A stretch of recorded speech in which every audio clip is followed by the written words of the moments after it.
अंधे का बेटा अंधा, महाभारत को लेकर लोक में प्रचलित भ्रांतियां। द्रौपदी ने कभी कहा ही नहीं, अंधे का बेटा अंधा।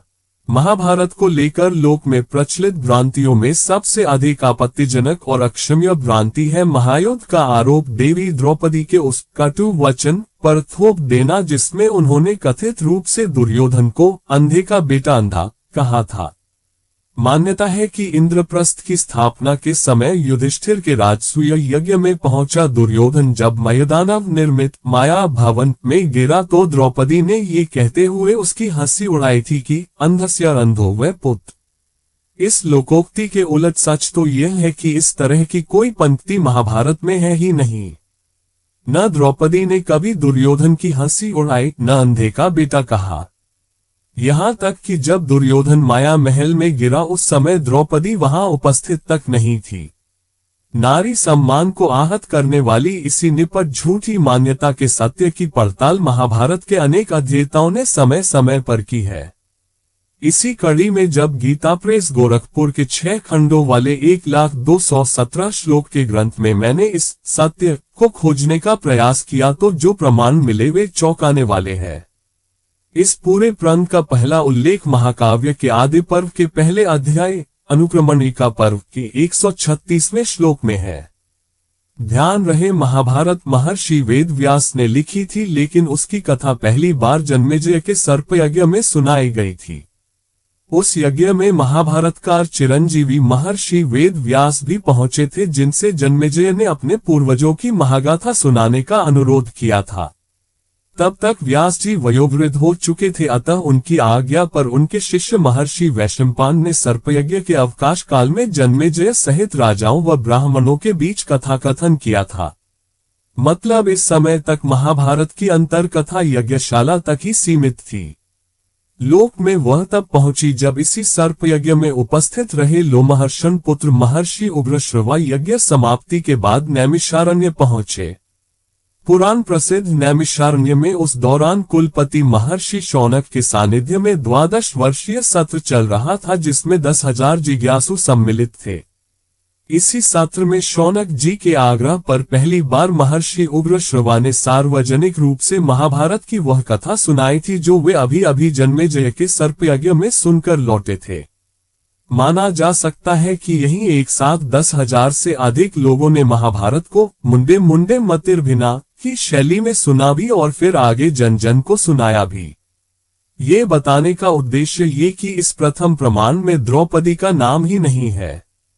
जैसा कि 136वें श्लोक में महर्षि उग्रश्रवा ने कहा, तत्रावह सिताश्चासीत प्रस्कंदन्निव संभ्रामात् प्रत्यक्ष वासुदेवस्य भीमसेनाभिजातवत्। अर्थात युधिष्ठिर के उस सभा भवन में जल में स्थल और स्थल में जल का भ्रम होने के कारण दुर्योधन के पांव फिसलने से लगे, तब भगवान श्री कृष्ण के सामने ही भीम ने उसे गंवार सा सिद्ध करते हुए उसकी हंसी उड़ाई थी।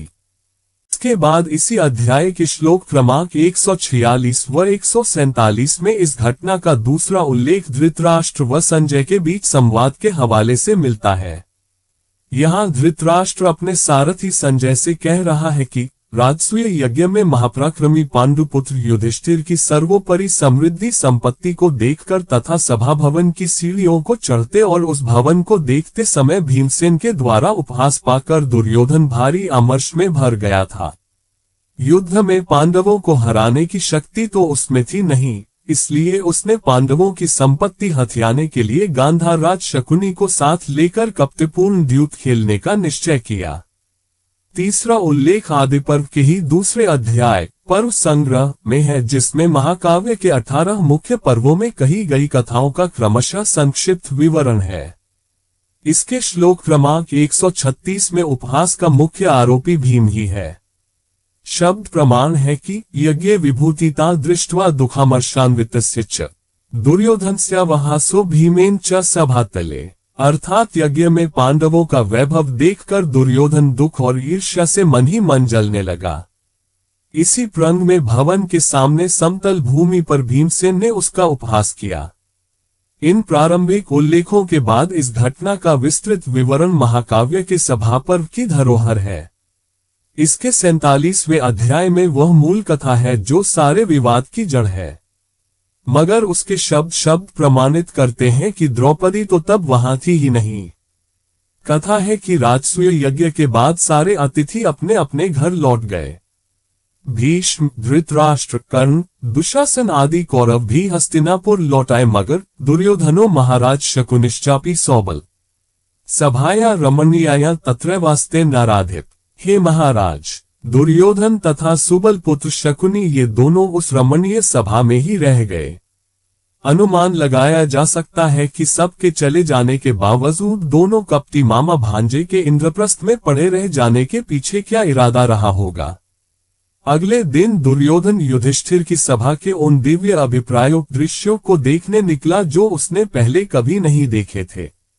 घूमते हुए जब वह एक स्फटिक मणिमय स्थल पर पहुंचा तो वहां जल की आशंका में उसने अपना वस्त्र ऊपर उठा लिया, मगर वह जल नहीं था। इससे उसकी बुद्धि मोहग्रस्त हो गई और उसका मन उदास हो गया। खिन्न मन से वह दूसरे हिस्से में गया जहां स्थल पर ही गिर पड़ा। तब वह दूसरी बार दुखी और मन ही मन लज्जित हुआ। कुछ ही देर बाद उसने तीसरा और चर्चित धोखा खाया जब स्फटिक मणि के समान स्वच्छ जल से भरी और कमल पुष्पों से सुशोभित बावली को स्थल मानकर वह वस्त्र सहित जल में गिर पड़ा। महर्षि वेदव्यास लिखते हैं, जले निपतित दृष्ट्वा भीमसेनो महाबल जहास जहसुश्चैव किंकराश्च सुयोधनम वासांसी च शुभान्यस्मै प्रद्दुराजशासनात् तथागतम तु तम दृष्ट्वा भीमसेनो महाबल अर्जुनश्च यमो चोभो सवेते प्राहसंस्ता नामर्षयत ततस्ते शमवहासम मर्षण। अर्थात उसे जल में गिरा देख महाबली भीमसेन हंसने लगे।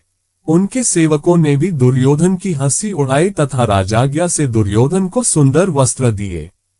दुर्योधन की ये दुरावस्था देख महाबली भीमसेन, अर्जुन और नकुल सहदेव सभी जोर जोर से हंसने लगे। दुर्योधन स्वभाव से ही अमर्षशील था, अतः वह उनका उपहास न सह सका। विश्वास कीजिए, इस बहुचर्चित घटना के बारे में ये 3 श्लोक ही वास्तविक प्रत्यक्षदर्शी प्रमाण हैं, जो बताते हैं कि जब दुर्योधन गिरा तब मूलतः भीम ही हंसा था।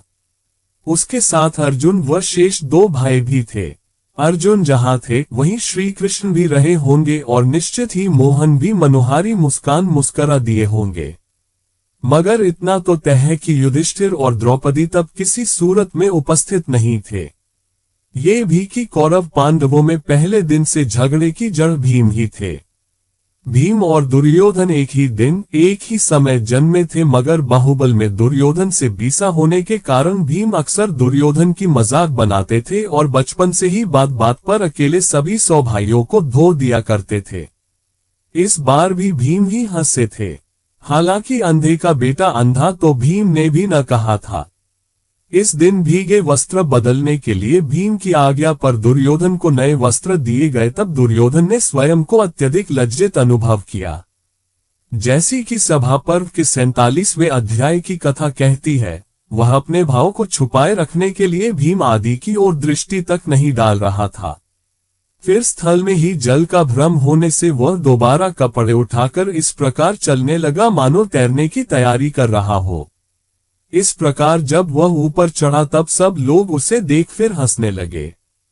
उसके बाद दुर्योधन ने स्फटिक मणि का एक दरवाजा देखा, जो वास्तव में बंद था मगर खुला हुआ दिखता था। उसमें प्रवेश करते ही उसका सिर टकरा गया और उसे चक्कर सा आ गया।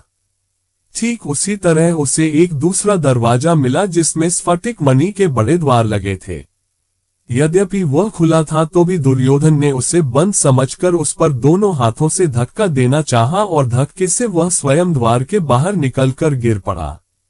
बार बार धोखा खाकर अंततः अगले दिन वह युधिष्ठिर की आज्ञा लेकर अप्रसन्न मन से शकुनी के साथ हस्तिनापुर के लिए रवाना हुआ।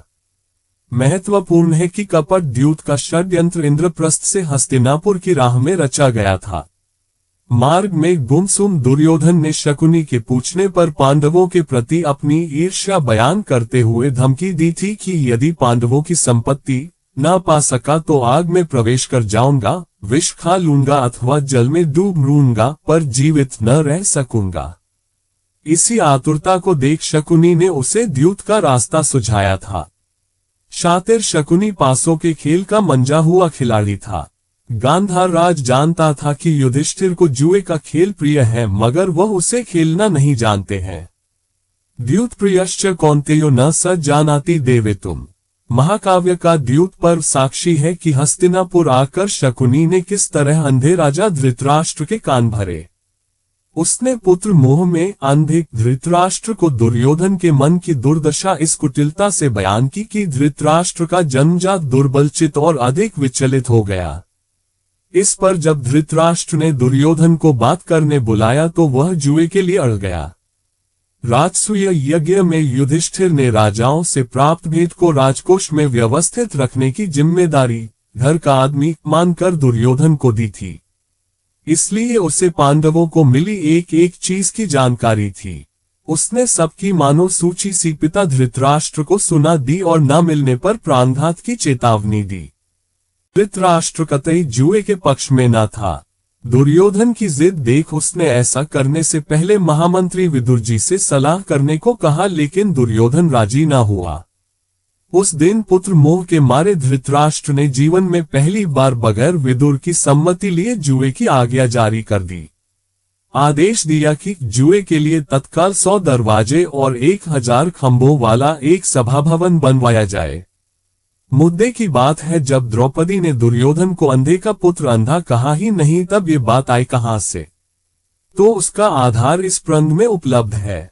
वो ये कि जुए का पता लगने पर जब विदुर जी दौड़े हुए आए और इस अनर्थ के लिए धृतराष्ट्र को रोकना चाहा, तब एक बार फिर धृतराष्ट्र का मन बदल गया और उन्होंने दुर्योधन को द्यूत न खेलने की समझाइश दी। इसी चर्चा में दुर्योधन ने वह झूठ कहा जिसे आज तक जगत सच मान रहा है। विदुर की बातों में आकर धृतराष्ट्र कहीं द्यूत के लिए जारी कर दी गई राजाज्ञा वापस न ले ले, इसे भाव दुर्योधन ने तब अंतिम दांव खेला। उसने कहा, जब मैं भ्रमित होकर गिरा और भीम आदि हंसे तब मैं भीम को मारना चाहता था, मगर मैंने ऐसा दुस्साहस न किया। जानता था कि श्री कृष्ण वहां खड़े हैं। यदि मैं मारने जाता तो मेरी दशा भी शिशुपाल की तरह हो जाती। मैं क्या करूं, क्योंकि शत्रु के द्वारा किया गया उपहास मुझे दग्ध किए जा रहा है। धृतराष्ट्र जब ना माना तब दुर्योधन ने जानबूझकर अपनी ओर से द्रौपदी का नाम घसीटा और बोला, द्रौपदी च सहस्त्रीभिर्यथयन्ति मनोमम। हे राजन, आप समझिए न, उस समय स्त्रियों सहित द्रौपदी भी वहां मेरे हृदय में चोट पहुंचाती हुई हंस रही थी। यहाँ तक कि जो बात भीम तक ने न कही थी वह भी उसने नमक मिर्च लगाकर धृतराष्ट्र को कह सुनाई, जिसने अंधे राजा के मर्म पर सीधा आघात किया। दुर्योधन ने कहा, भीमसेनो तत्रोक्तो धृतराष्ट्रत्मजेति च संबोध्य प्रहसित्वा च इतो द्वारा नराधिप। अर्थात महाराज, वहां भीमसेन ने मुझे धृतराष्ट्र पुत्र कहकर संबोधित किया और हंसते हुए कहा, राजन, दरवाजा इधर है। फिर वही हुआ जो इतिहास है। पहले जुआ और फिर चीरहरण। जो द्रौपदी धीरता, गंभीरता, लज्जा और वाणी संयम की पर्याय थी, उसे भरी सभा में अपमानित करते दुर्योधन, कर्ण और दुशासन की न जिह्वा कांपी, न ही हाथों में मर्यादा का अंकुश रहा। दुर्भाग्य ये कि लोक ने दुर्योधन के झूठ को ही सच मानकर द्रौपदी को वाणी के अपराध में कटघरे में खड़ा कर दिया। अन्यथा महाभारत का पृष्ठ जानता है, द्रौपदी ने कभी नहीं कहा था, अंधस्य अंधो वै पुत्र। आवश्यकता इस बात की है कि हम अपनी पीढ़ी को वास्तविक सत्य से अवगत कराए। धूर्त अपने मनोरथ साधने के लिए जो पापपूर्ण प्रवंचना करते हैं, उनका लोकोक्ति के रूप में स्थापित हो जाना समाज के लिए शुभ नहीं है।